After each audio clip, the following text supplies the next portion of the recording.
Have you ever found yourself taking on the people or the situations in your life as personal projects that it's up to you to improve them, to fix them, to make everything better? Yes, we have all done that. That is part of us being people pleasers, us being codependent, us trying to fix and help the people in our lives or the situations that are difficult.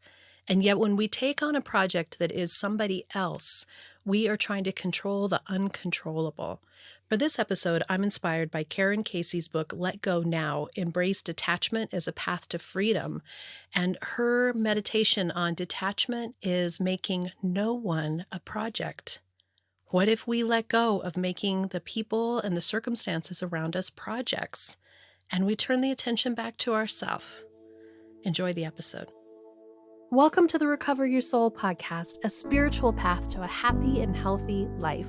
My name is Reverend Rachel Harrison.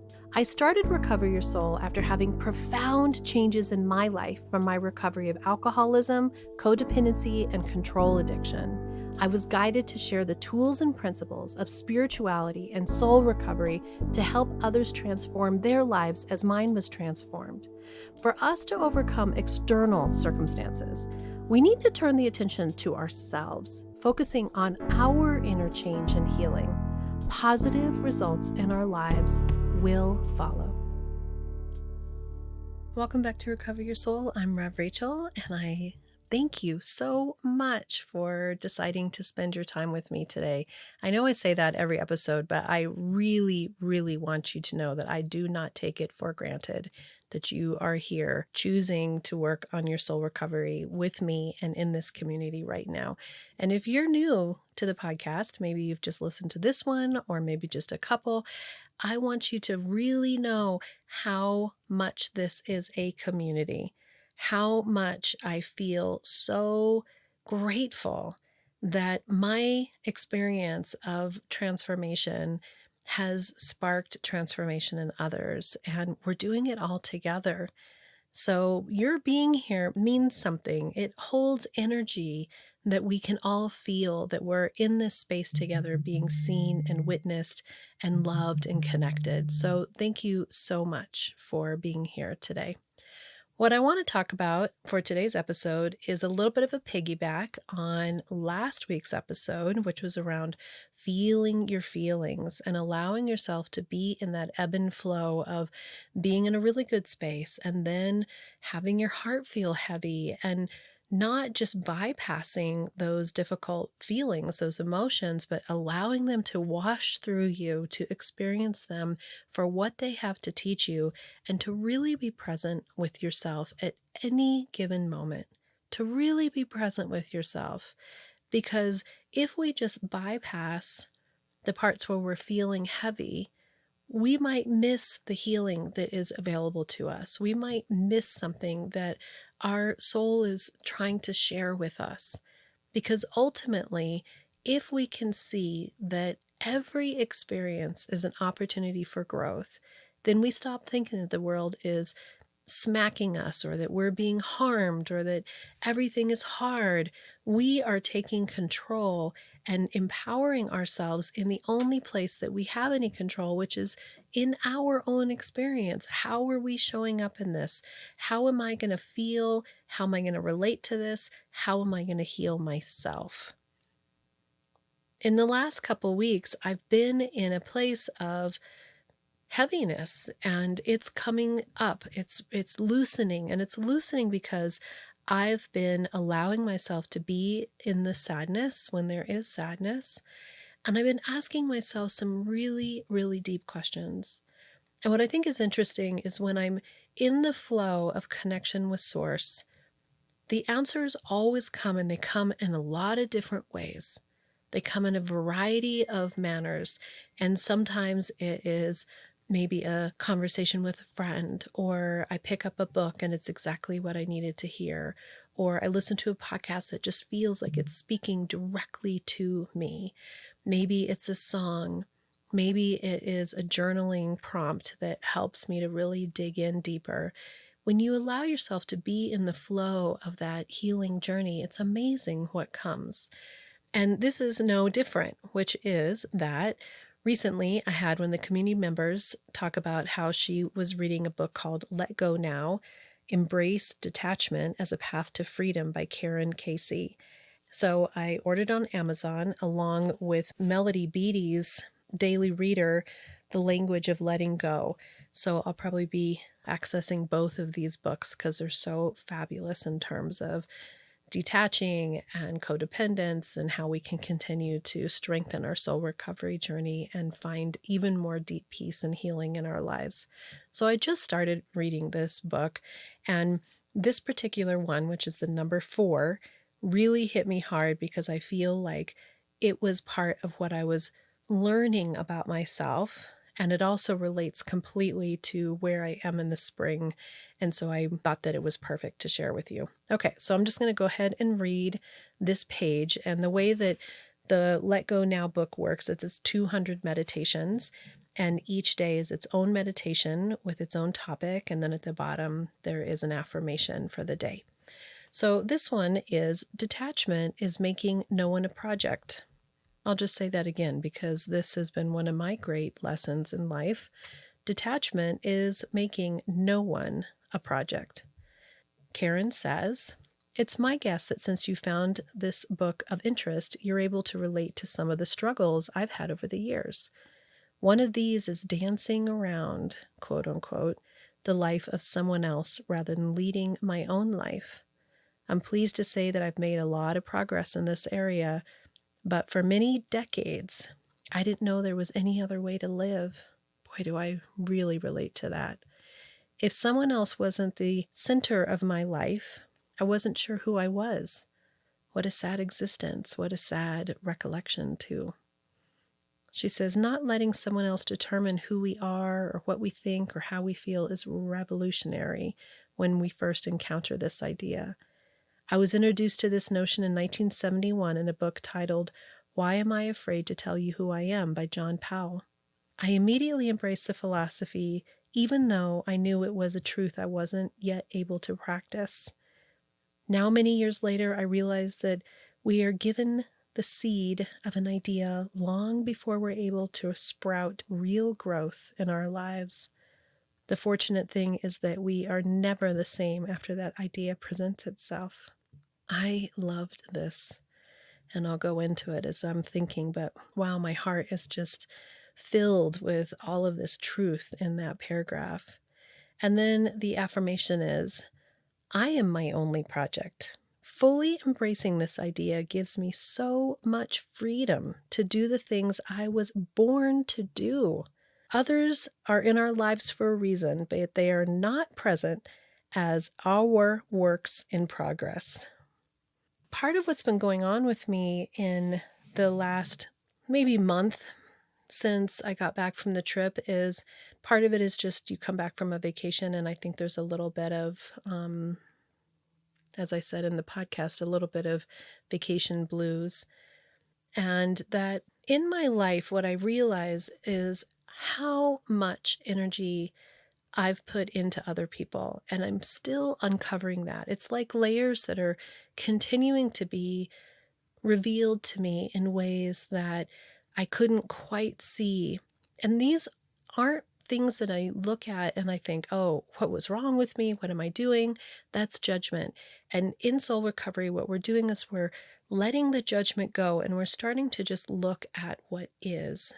We're starting to have clarity without a lot of the fog of projection, the fog of guilt, the fog of shame, the fog of, oh my gosh, just this part of us that is covered through all of the thoughts that everything gets pushed through. Because of course it does. That's what our brains do.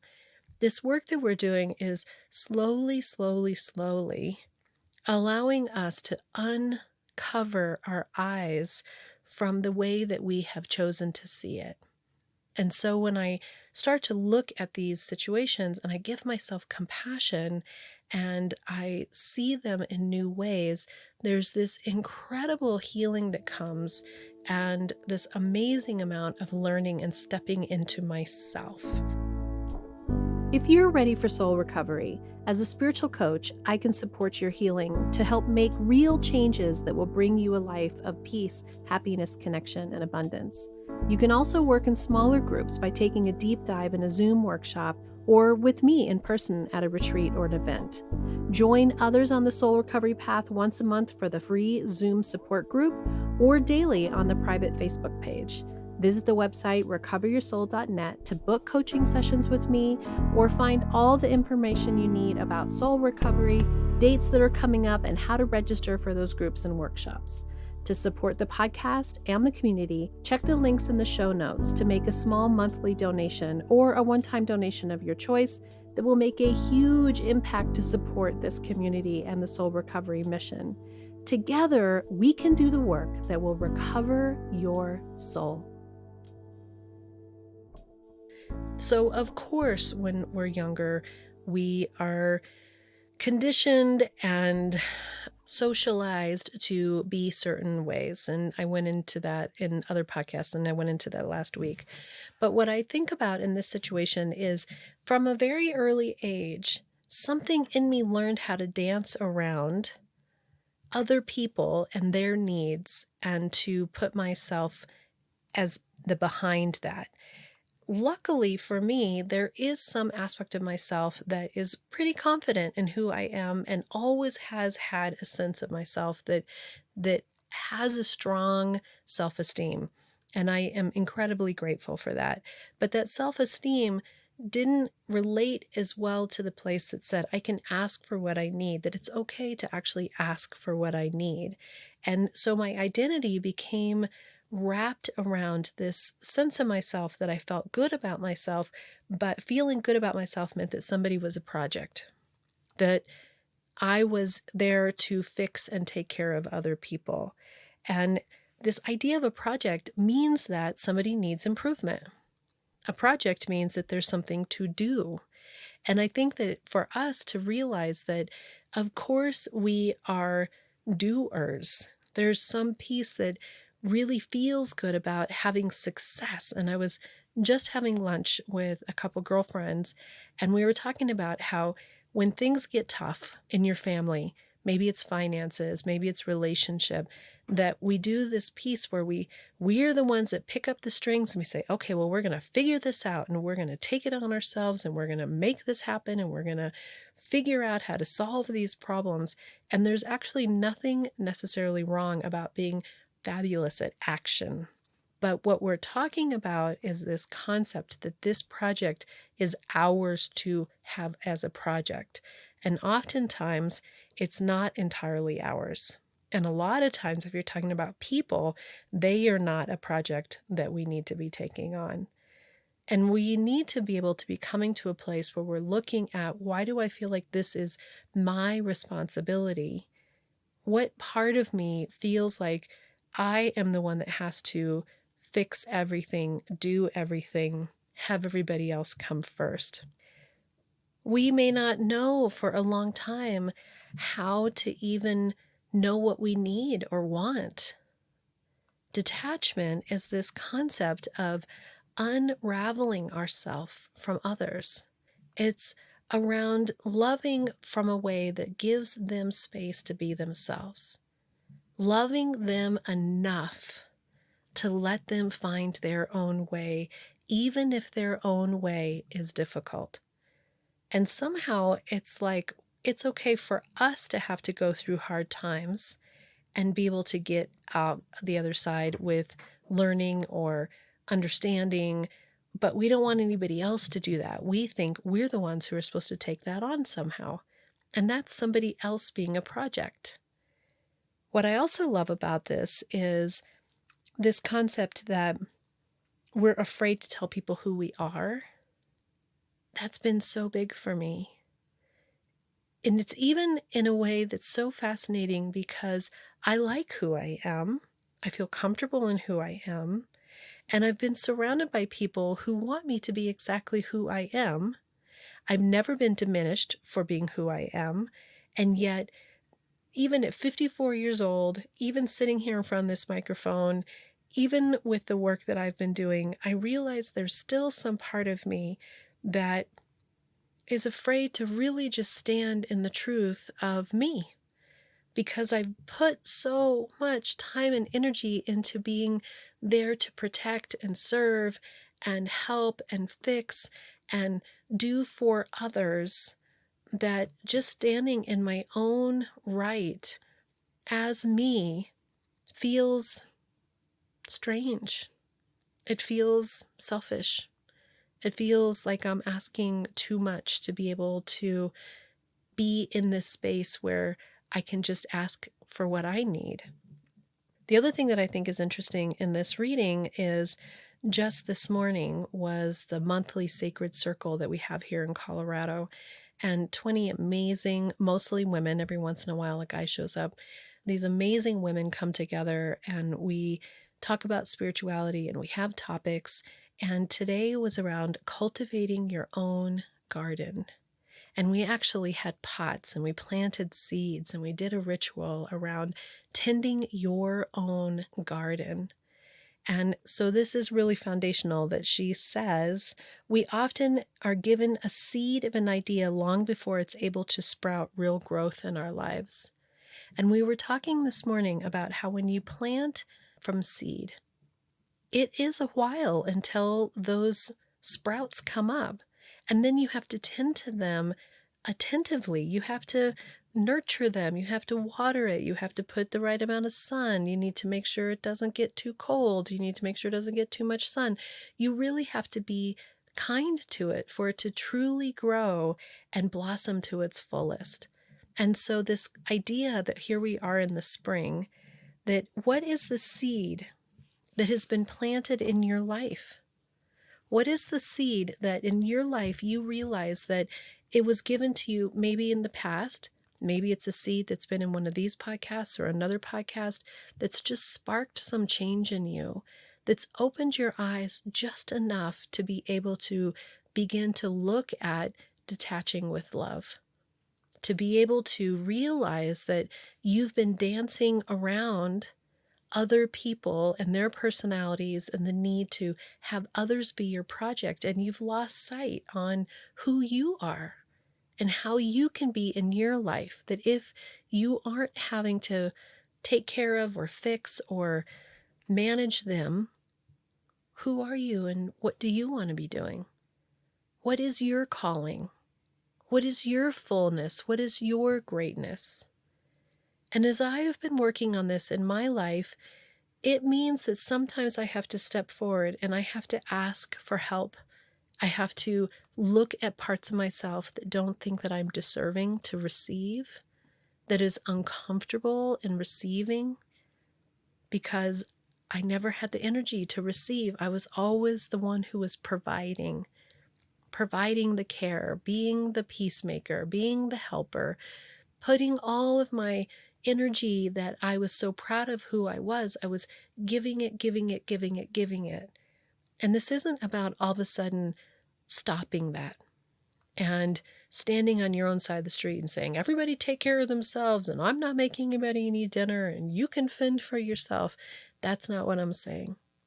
This is about us learning how to be comfortable in our own skin and to realize that there's no need to dance around anyone, and that our needs, our wholeness, our full expression is the number one thing that we need to feel comfortable within ourselves first, and then to step into the world and live from that fullness of who we are, making ourselves our own project. Healing myself has been the greatest gift that I could have ever given my family. Healing myself has been a way that I'm showing up in every situation in my life as the kindest, nicest, most open, connected, present person. And in the past, I was so obsessed with everybody else being the project that I wasn't even present for them in the moment. I couldn't hear a conversation and be with them in that moment without already thinking, how am I going to fix it? What am I going to do about it? How am I going to make that better? What is mine to do here? How can I make that better for you? How can I solve this? And now we're learning, oh, I don't need to have you be my project. I can detach with love and just allow you to be exactly who you are. I can allow that to be exactly who you are. And I can allow myself to be exactly who I am. And if I don't know who that is yet, that's my project. That's my project, is to begin to discover and be curious about who we are and uncovering these parts of ourselves that feel lost, that feel alone, that feel tired, that feel exhausted, that feel overwhelmed, and to tend to that part of us, to nurture that part of us, to come into that part of us. That is our project on ourselves. Soul recovery is about freedom. It's about letting go of control of everything around us, understanding that we are actually powerless over everything outside of us. And instead of feeling like that's something terrible, we realize it's a freedom. So I want to read this last affirmation for you as a close. I am my only project. Fully embracing this idea gives me so much freedom to do the many things I have been born to do. Others in our lives are here for a reason, but they are not present as our works in progress. What were you born to do? What fills you up? What gives you joy? How can you use this beautiful meditation on detachment to stand in the strength of who you are, unequivocally yourself, knowing the incredible gifts that have been given to you? And you've heard me say it before that if you have something that you are passionate about, something that sparks your interest, something that lights you up, that is a gift that's been given to you to explore, to learn more about. We tend to reject what I believe the universe has brought to us. And it comes from all of our old patterning. And part of this in our own project of ourself is to stand in this truth and know the beauty of who we are and how we can begin to put that as our number one priority, to discover that so that we can be our fullest selves. And as our fullest selves, we can show up that way for everyone around us, regardless of where they are on their journey. That when we can be our best self, there's only love and goodness and kindness and forgiveness and grace and compassion to hand back to them in reflection. If you need help with this or any other questions on soul recovery, don't hesitate to reach out. I'm here to help you on your soul recovery journey. I hope you'll go to the website and check out recoveryoursoul.net for more. Until next time, namaste. Thank you for listening to the Recover Your Soul podcast. And if you loved what you heard here, every Friday we have a bonus episode, and you can access this by becoming a subscriber through Apple Podcasts for only $3.99 a month, or become a Patreon member. And on this platform, you can choose $5, $15, or $25 a month to show what you want to support the show with. On both of these subscriber platforms is an entire catalog of back episodes intended to inspire and support you on your soul recovery journey. I really want to invite everybody to attend the free once a month, every first Monday of the month support group. This is on Zoom. Everyone is welcome to attend. And by giving a like or a review and sharing this with your friends and family really helps us to share the soul recovery message with even more people. We are on social media. We are on all the platforms. I am on TikTok. You can listen to guided meditations by Rev Rachel Harrison on Insight Timer. Thank you for supporting this show. Thank you for being part of the community. To find out more about soul recovery and everything that's being offered, visit the website www.recoveryoursoul.net. Together, we can do the work that will recover your soul.